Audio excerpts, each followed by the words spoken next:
Hello everyone, how are you doing today? In this chapter, we're going to look at sleep, stress, and health, which are the essentials of our everyday life.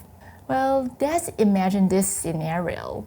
So it's midnight and you're staring at the ceiling, unable to sleep, because you're stressed about the upcoming exam or maybe an important meeting in the morning.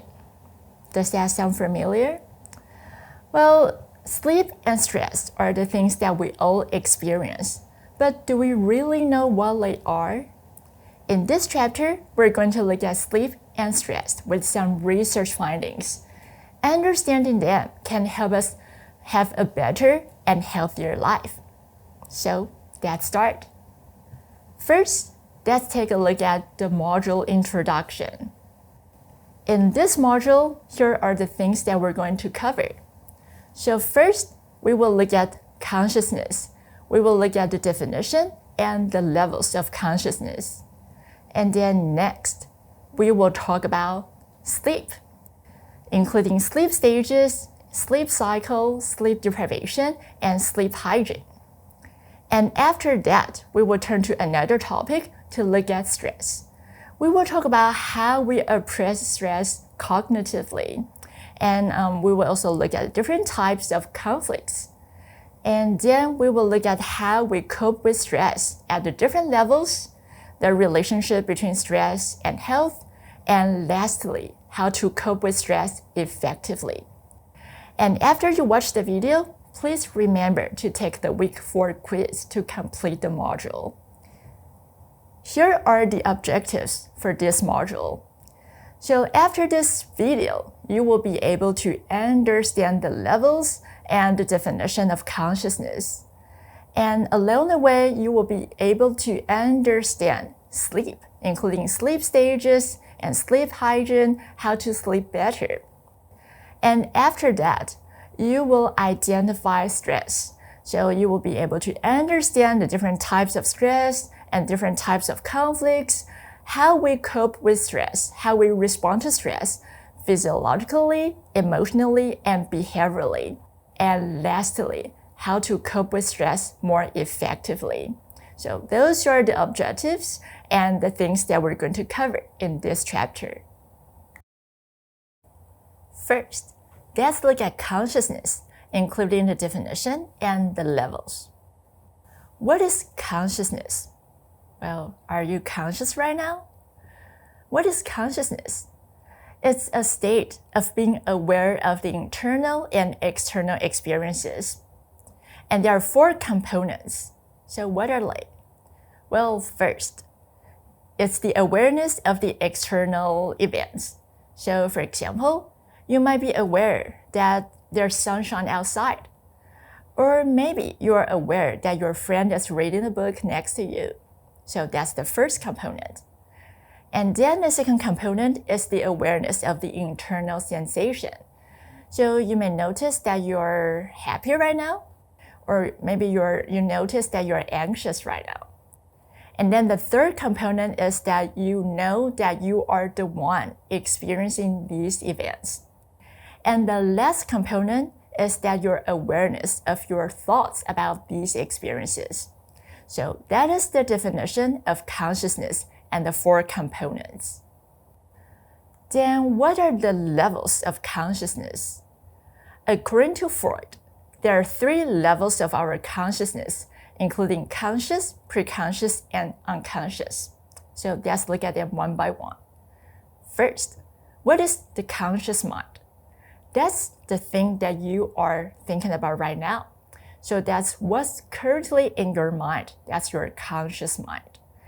And if we look at the iceberg model on the right, we can see that the conscious part is the part above the surface that we are aware of. That's our conscious mind. How about preconscious? Our preconscious mind is the part that we are not aware of at this moment. However, we have access to it. So if we look at the iceberg model, that's a part just below the surface. We are not aware of it at this moment, but we have access to it. If we just go down to the ocean a little bit, we can get access to that information. Then the third part is the unconscious mind. The unconscious mind is the part that we are not aware of and we cannot gain access to. So they are usually our wishes, our thoughts, and our memories or our dreams that we cannot deal with directly. So they are deep in the ocean, as we can see in the iceberg model, that we have no access to this part. So these are the 3 levels of consciousness proposed by Freud. In addition to the 3 levels proposed by Freud, some other researchers believe that we have 2 tracks of consciousness, and it's called the dual track theory. According to the dual track theory, we have the high track, that's our conscious part, and we also have the unconscious low track. So what are they?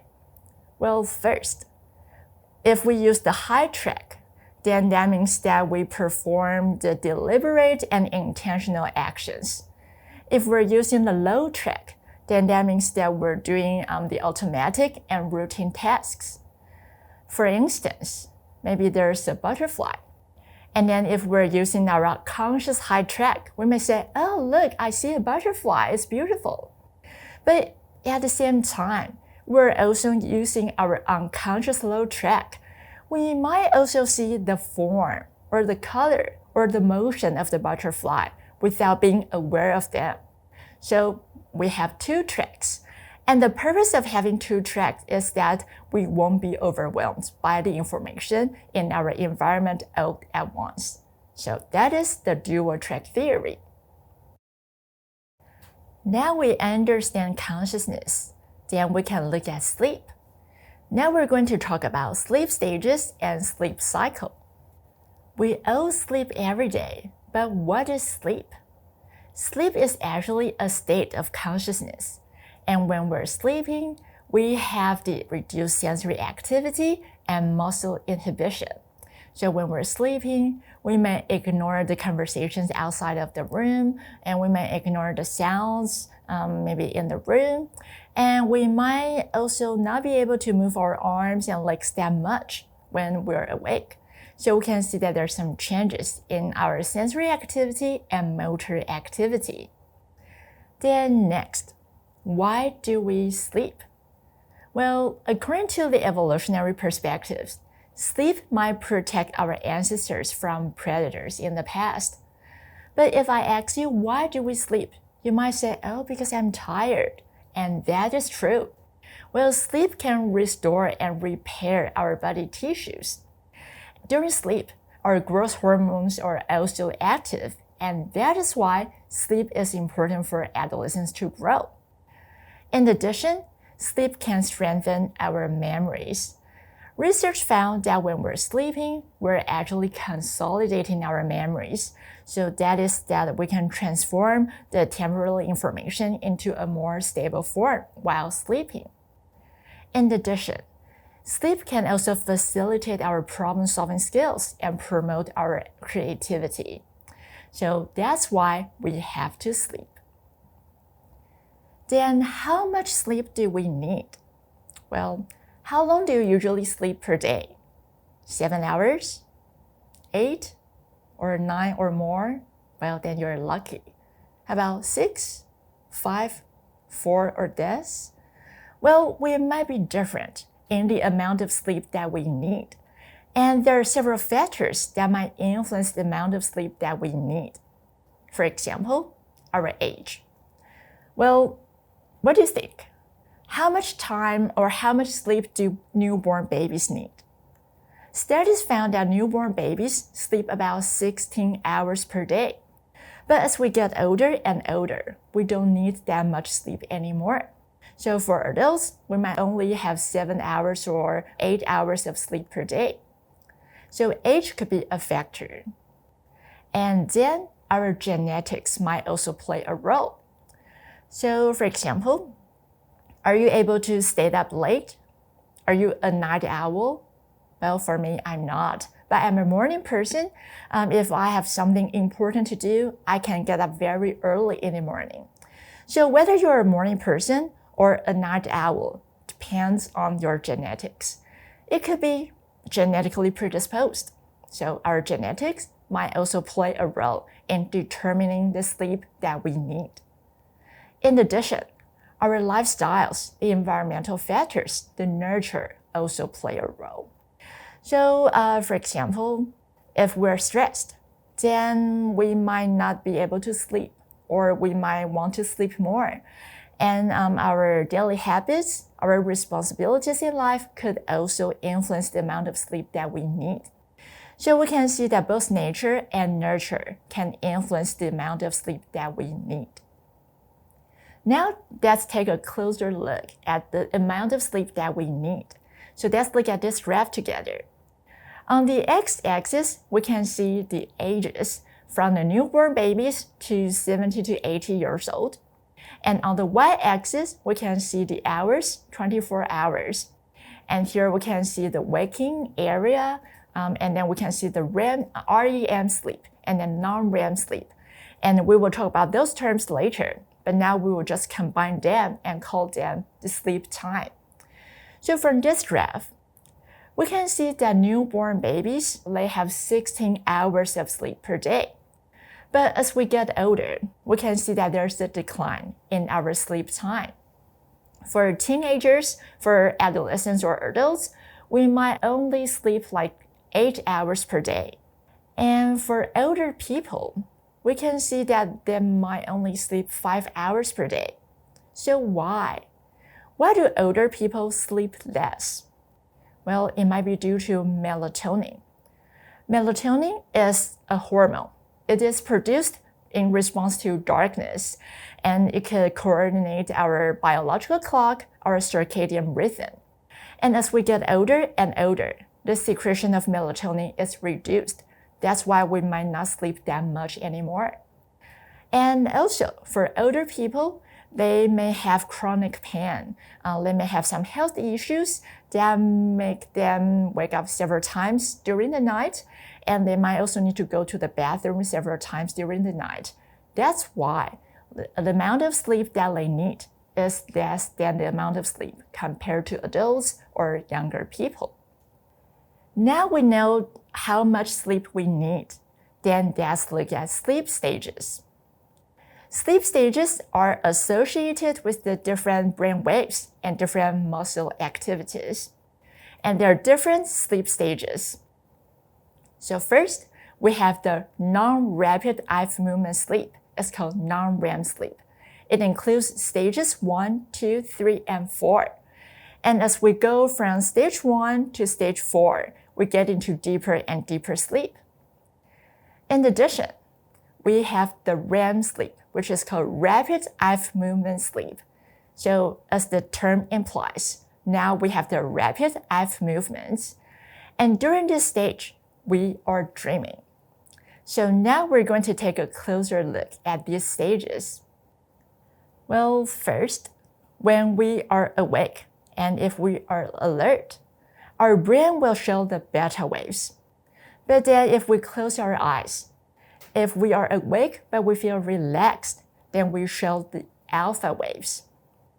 And then before we are going to sleep, we may yawn. What is a yawn?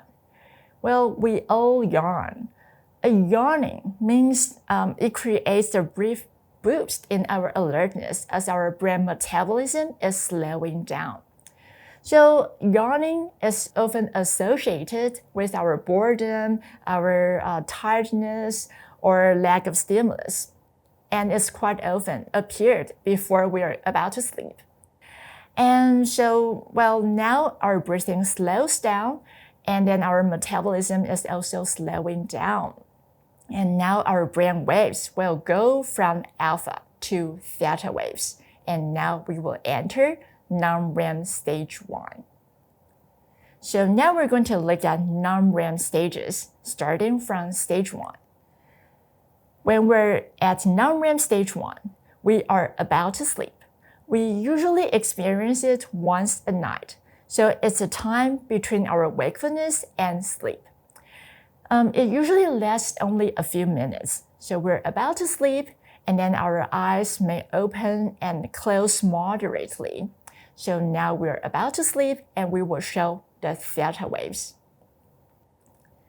Then during non-REM stage 2, now we're in the light sleep. So now we're sleeping. And the important characteristics during stage 2 is that our brain waves will show sleep spindles. Sleep spindles are the short bursts of the rapid brain waves. And then, as we get into deeper and deeper sleep, we move on to stage 3 and stage 4, and they are called slow wave sleep, SWS. So now our brain waves show the delta waves. We're in the deeper sleep. And now we're less responsive to the environment, so it's hard to wake people up if they are during the deeper sleep, such as stage 3 and stage 4. Research found that these two stages are important for our health because our growth hormones can be restored during those two stages. So in summary, let's take a look at those 4 stages again. So first, as we're at stage 1, we're about to sleep, we show the theta waves. So here we can see the frequency is about 4 to 7 cycles per second.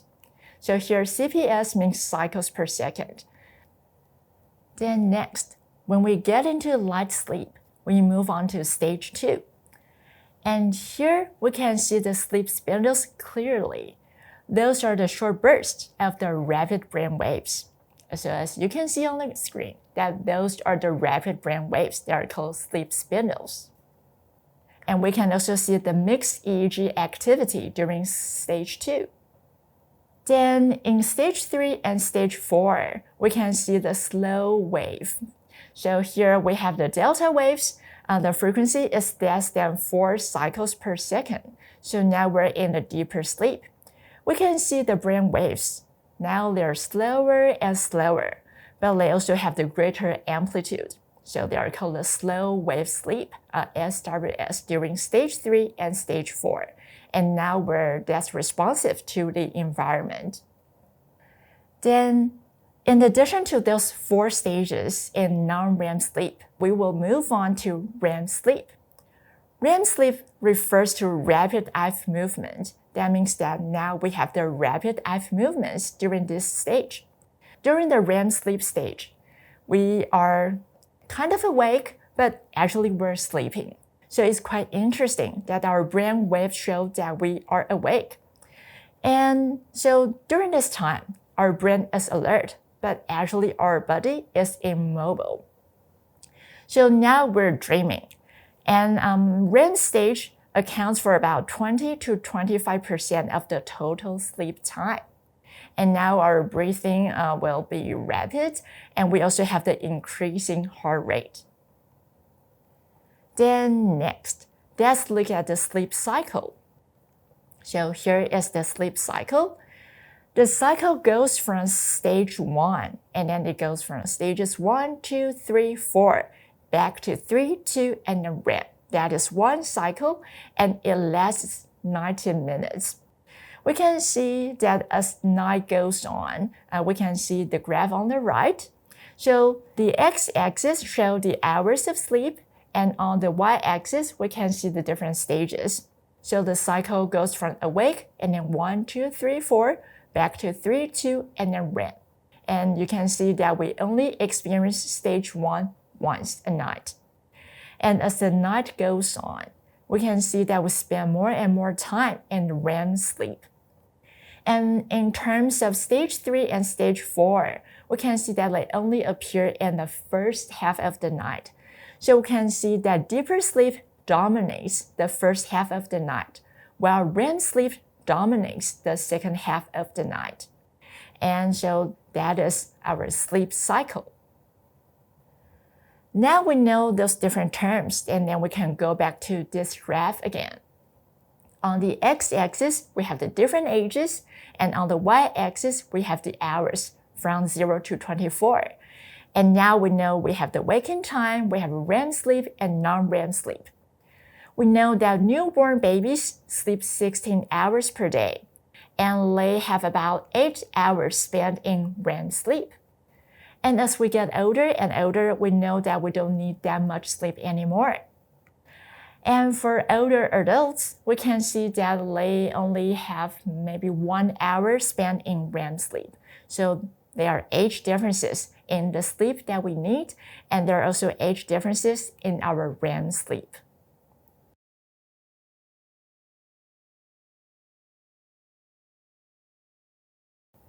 So far, we have learned sleep stages and sleep cycle. Then next, what would happen if we don't sleep enough and how to sleep well? Let's look at sleep deprivation and sleep hygiene. Next, let's look at sleep deprivation. Sleep deprivation means that we don't sleep enough, so it refers to insufficient sleep. Then what would happen if we don't sleep enough? Well, sleep deprivation can be either chronically or acutely, and they could influence us a lot. So what would happen?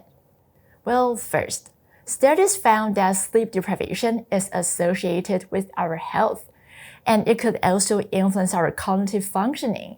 It could influence our attention span and our reaction time, and even problem-solving skills. Research also found that sleep deprivation can lead to death, found in some animal studies. So if we have long-term sleep deprivation, it could have long-term negative effects on our health. In addition, sleep deprivation is also associated with the increased risk of accidents. And in fact, several car accidents are due to drivers feeling sleepy. So we can see that having enough sleep is very important. Then, how to sleep well? Here, we're going to look at sleep hygiene. We all want to sleep well, but how? Here are the things that we can do. So first, researchers suggest that we should avoid napping during the day because it could influence our sleep. However, we should know that there might be some cultural differences here. For example, in Taiwan, students are asked to take a nap after lunch. So it's normal for them, so we should know that there might be some cultural differences here. In addition, we should eat earlier. We should avoid heavy meals before the bedtime. And also, we should avoid nicotine or alcohol before the bedtime. But you might be curious that some people drink wine before they sleep.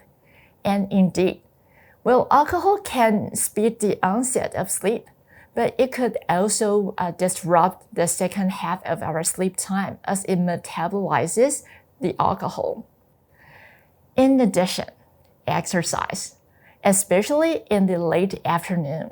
Well, if we do some exercise, then we might be more likely to have a better sleep. And researchers also suggest that we can do some relaxing exercise such as yoga before the bedtime. Moreover, we should establish a consistent and relaxing bedtime routine. That is, we should try to avoid upsetting conversation or arguments before our bedtime in order to have a better sleep. And next, try to associate our bed with sleep only. Do you remember classical conditioning that we talked about in the previous chapter? If we associate our bed with sleep only, then when we see the bed, we know that we're about to sleep. So do not use your bed to watch TV, read books, or use cell phone. Associate the bed with sleep only. So these are the things that we can do. However, if you have continuing difficulty with sleeping, such as insomnia, then you may need professional help. So don't be afraid to seek professional assistance.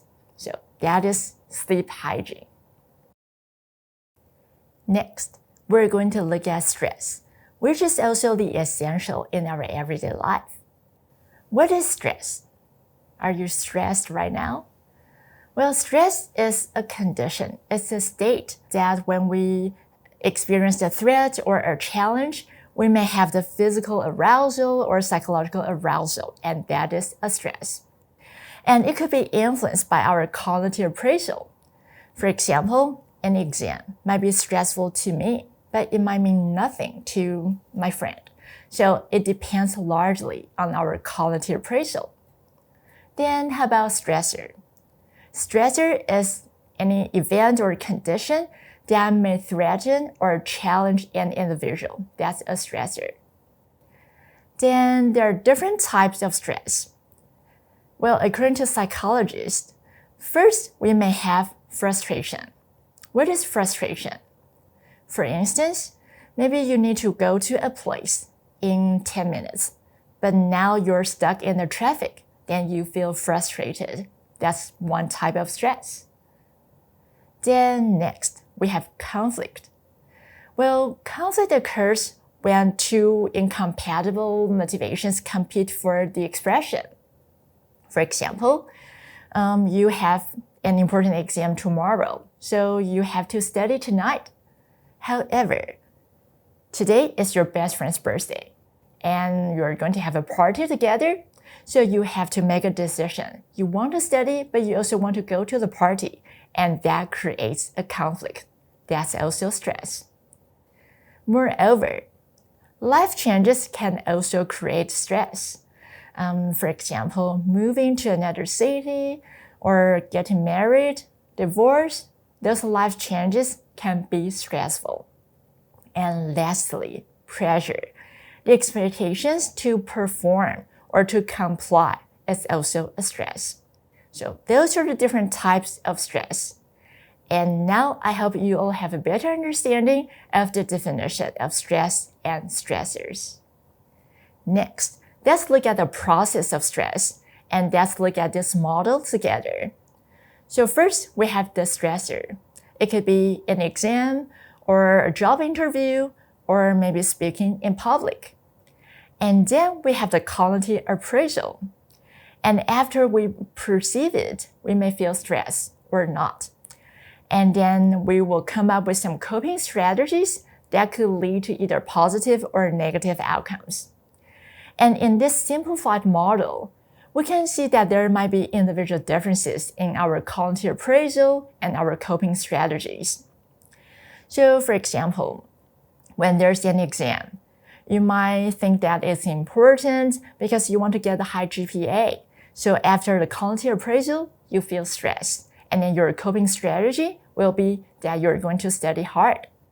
But for another person, she or he might think that, well, it's not that important. So after the cognitive appraisal, there will be no stress. And the coping strategy might be that, well, I don't care, so I don't have to study that hard. So we can see that there are individual differences in our cognitive appraisal and our coping strategies in this model. So we said that there are individual differences in our cognitive appraisal. Then how do we appraise the stressors? Now let's look at appraising stressors. In terms of appraising stressors, there are two processes. First, we have the primary appraisal, and then we have the secondary appraisal. What is primary appraisal? That is when there's a stressor, we will think about if it's important to us and if it's relevant, or if it's challenging, or maybe it's not that important to us. So we will think about that in our primary appraisal, in our cognition. And then if it is relevant and it's challenging, then we will move on to the secondary appraisal to assess our resources, to see if we have adequate resources. And that is our secondary appraisal. So now let's look at this graph to better understand our cognitive appraisal. Here we can see that we have the stimulus event. For example, a job interview. So during primary appraisal, you might think that, oh, the job interview is so important, I really want to get that job. So it's important and it's challenging, then you will move on to secondary appraisal. But if you think that, well, it's not that important, I just want to give it a try, and I still have a lot of other opportunities, then you will have no stress. Then during secondary appraisal, we will assess the resources and to see if the resources are adequate. Well, you might think that, I have taken several classes. I think I have a lot of experiences and well prepared. Then you have no stress. But if you think that, no, I do not have enough resources, I'm not prepared, and I'm so nervous, you will move on to the next level of stress. So you can see that there are different paths, and they depend on our cognitive appraisal, including the primary appraisal and the secondary appraisal in this model. Next, we're going to look at one type of stress, which is conflict. What is a conflict? A conflict occurs when two or more incompatible motivations or behavioral emphasis compete for expression. That is a conflict. And there are three types of conflict, including approach conflict, avoidance conflict, and approach-avoidance conflict. What are they? Now we're going to look at them one by one. First, we have the approach conflict. It means that now we have to make a choice between the two things that we like. So we have to make a choice between the two desirable options. That's an approach conflict. For instance, you're thinking about what to eat for dinner. You like pasta, you also like pizza, but you can only choose one. You have to make a choice between the two things you like. That's an approach conflict. And we can see that this type of conflict is not that stressful. Then how about avoidance conflict? Well, it refers to the option that we have to make between the two things we don't like. So we have to make an option between the two undesirable alternatives. That is an avoidance conflict. So for example, you can choose between no job, no money, or the boring job. So those two things are the things you don't like, but you have to choose one. And that's an avoidance conflict. We're choosing between the two things we don't like, and it is stressful. The third type of conflict is called approach avoidance conflict. It is when we have to make a choice, and the choice has both the positive and negative sides. And so we're going back and forth. We're not sure if we have to make that choice. And that is called an approach avoidance conflict. So for example, you're thinking about taking that summer internship. It's a great opportunity. But if you take that summer internship, then that means that you will have no time for fun in the summer. So taking that summer internship has both positive and negative sides, but you have to make a choice. That is approach avoidance conflict. So now I hope you have a better understanding of the three types of conflicts. Next, let's see if you are able to identify the conflict. What type of conflict is it? So first, you can see there's a girl and she's thinking about what to eat for dessert. She likes pies. She also likes ice cream, but she can only choose one. So she has to choose between the two things that she likes. What type of conflict is it? The answer will be approach conflict, choosing between the two things that we like. Then how about this? Well, she's looking for a job, and well, the job requires weekend work, which is the thing that she does not like. So she has to make a choice. And so if she takes the job, she can get the salary. But at the same time, she might need to work on the weekends. So that will be what type of conflict? That is approach avoidance. That the option has both positive and negative sides. Then the last one. So the girl is thinking about moving because she's paying high rent for her apartment right now. But she does not like to move. She has to pack everything. So she has to make a choice between staying in her apartment and paying high rent or moving, which is the thing that she does not like. So this type of conflict is, that will be avoidance conflict, that we make a choice between the two things we don't like. So those are the three types of conflicts proposed by researchers. Now we know stress and conflicts. Then how do we respond to stress?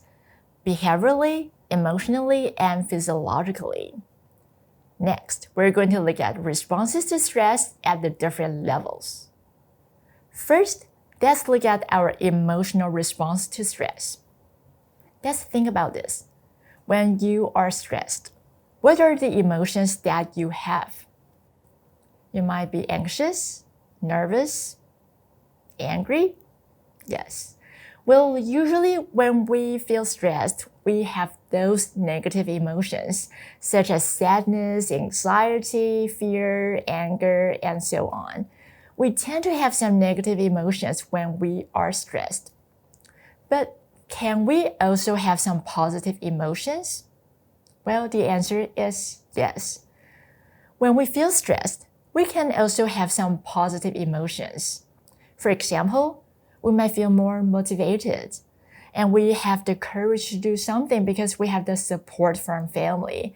So we have appreciation, we show our gratitude towards our family and friends, and we might also have resilience and counted blessings. So we can see that in addition to negative emotions, sometimes we can also have some positive emotions when we are stressed. In addition to emotional responses, we also have some physiological responses. So next, let's look at the physiological responses to stress. And here we're going to look at this: fight or flight. I'm sure that many of you have heard of this term, fight or flight. So what is fight or flight?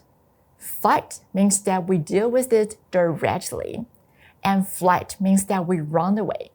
So fight or flight means our physiological reaction to stress, to a threat, or to a challenge, that we can either deal with it, or we can attack it, or we can run away from it. That is fight or flight. And that is the initial stage when we deal with stress. However, sometimes the stress is longer term, is prolonged. So a researcher called Zelia proposed another model to explain our responses physiologically, and it's called general adaptation syndrome. There are 3 stages in the general adaptation syndrome, including alarm, resistance, and exhaustion. First stage, the alarm stage. So now we're trying to deal with it, and then we can see that our resistance to stress will increase. Then the second stage is called resistance. The stress is still there, it's prolonged. So now our resistance to stress is higher than normal. We're trying to deal with stress. Then during the third stage, if stress is there for a long time, then our resources are depleted, then we might develop some diseases or illnesses, and then we enter the third stage of exhaustion. So as you can see in the graph, that the resistance to stress would decline in the third stage. So those are the 3 stages in the general adaptation syndrome, including alarm, resistance, and exhaustion, proposed by Zelia. Next, how about the behavioral responses? Well, here we're going to talk about coping. So what is coping? Coping means a way to prevent, to delay, avoid, or manage stress. So when there's a stress, we have to cope with it. And there are different things that we can do to cope with stress. Some people might use defense mechanisms. It's a term proposed by Freud, and we will talk more about this term when we're in the personality chapter. So defense mechanism is the mechanism that we can use to protect ourselves from being overwhelmed. So if there are a lot of things and we're too anxious, we're not able to deal with it, we may use the defense mechanism to protect ourselves. But when we're using it, we might not be aware of using it, so we use it unconsciously. On the other hand, we can also use some positive strategies, and it's called constructive coping. In constructive coping, we can do something. For example, we can change our cognitive appraisal, which is an important part in our cognitive processes when we deal with stress. We know if we just change how we perceive it, we know it's stressful, but if we view it as an opportunity, then it might not be that stressful anymore. In addition, we can try to confront the problems actively and directly. Try to come up with some ideas on how to cope with it positively. In addition, we can learn to manage our emotions. So we know that we may have some negative emotions, and we can learn to manage them and try to think about the positive sides that we can also have some positive emotions. We can feel more motivated, and then we can appreciate what we have, and then we can also think about the blessings and the gratitude. Then we could manage our stress better. So these are the things that we can do in constructive coping. So these are the behavioral responses that we may have when we respond to stress. In the next section, we're going to look at the relationship between stress and health, which are important in our life. First, let's look at stress and our physical health. And here we're going to look at this term, psychosomatic disease. Well, psych means our mind, and soma means our body.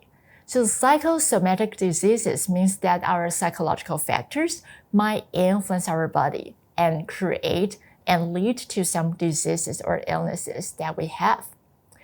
And well, stress has been found to have an association with our psychosomatic disease.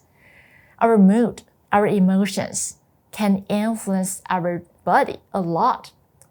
In several studies, researchers have found that stress can lead to physical health issues such as asthma, cancer, diabetes, and several disorders, and even common cold can be made worse if we feel stressed. So you can see that our stress level and our health are closely related. In addition, coronary heart disease is also associated with our stress level. Here I'm going to introduce the term atherosclerosis. It means narrowing of the arteries due to the plaque buildup. So it is also related to our stress level. Studies found that it is linked to type A personality. What is type A personality?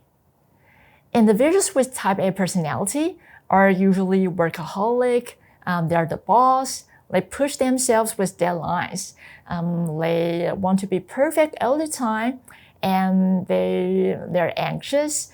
So they show their anger and hostility easily, and they're competitive. Well, these people are at higher risks of coronary heart disease, and it has been found in several studies. So we can see that our personality related to some anger and hostility traits might influence our health, especially heart disease. Additionally, studies also found that stress can influence our immune system. It could decrease our immune functioning. So again, we can see that our health, our stress level, and our personality are closely related. Then you may ask, how does stress influence our health or illness? Well, stress can influence our health both directly and indirectly. So first, let's look at the direct effects. Well, when we feel stressed, our heart rate might increase, and our breathing might also increase, and we will also have the increased blood pressure. Those are the direct effects. And studies also found that stress can also influence our immune functioning. So we can see that stress can have direct effect on our health.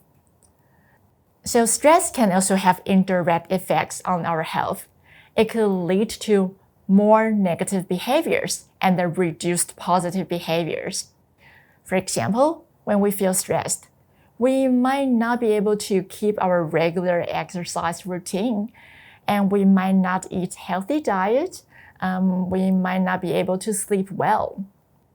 Moreover, some people might use some substances when they feel stressed.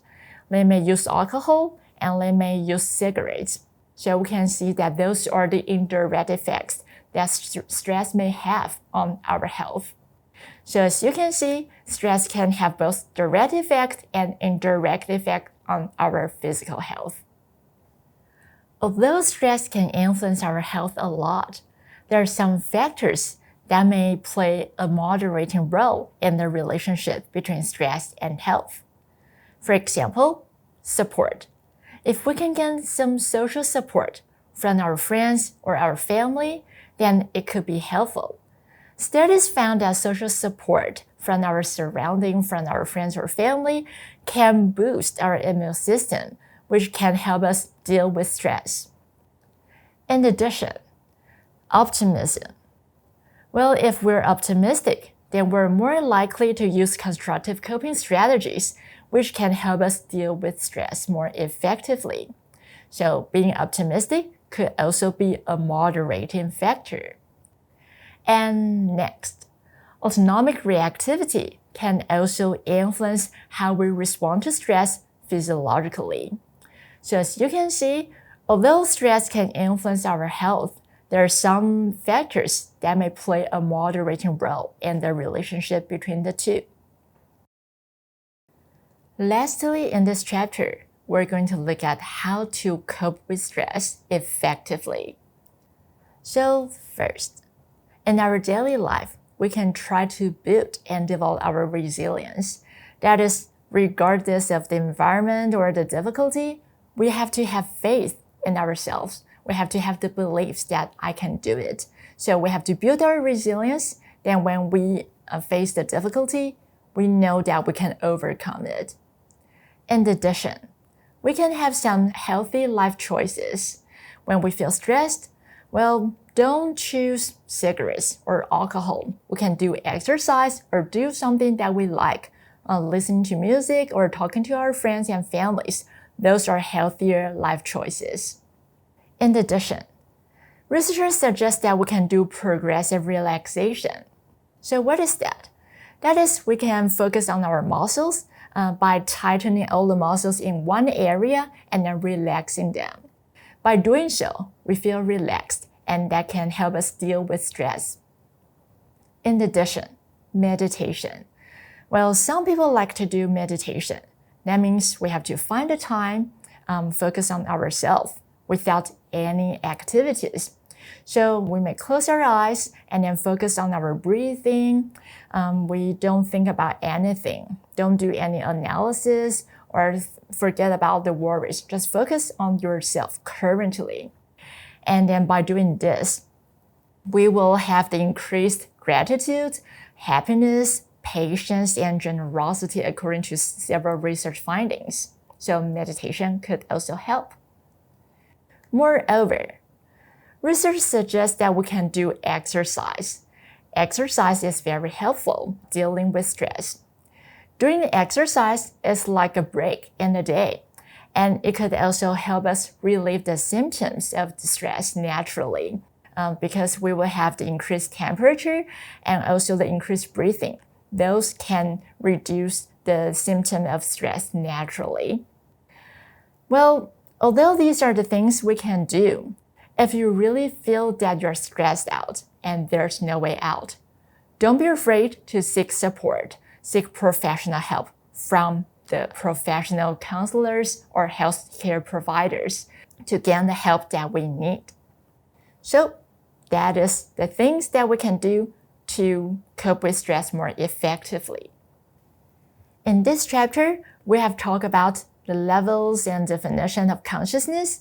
We also look at our sleep stages, sleep cycles, and sleep deprivation, and we also talk about how to sleep better. In addition, we look at stress, including the different types of stress and how we respond to stress at the different levels. We also look at the conflicts and how to cope with stress effectively. So now we know that stress is a natural part in our life, but with the appropriate coping strategies such as constructive coping, we can manage stress well. So don't stress, relax. Well, that is all for this chapter, and now you can take the week 4 quiz to complete the module. And after you complete the quiz, you can move on to the next module. In the next chapter, we will look at personality to learn more about who you are. That is all for this video, and thank you for watching.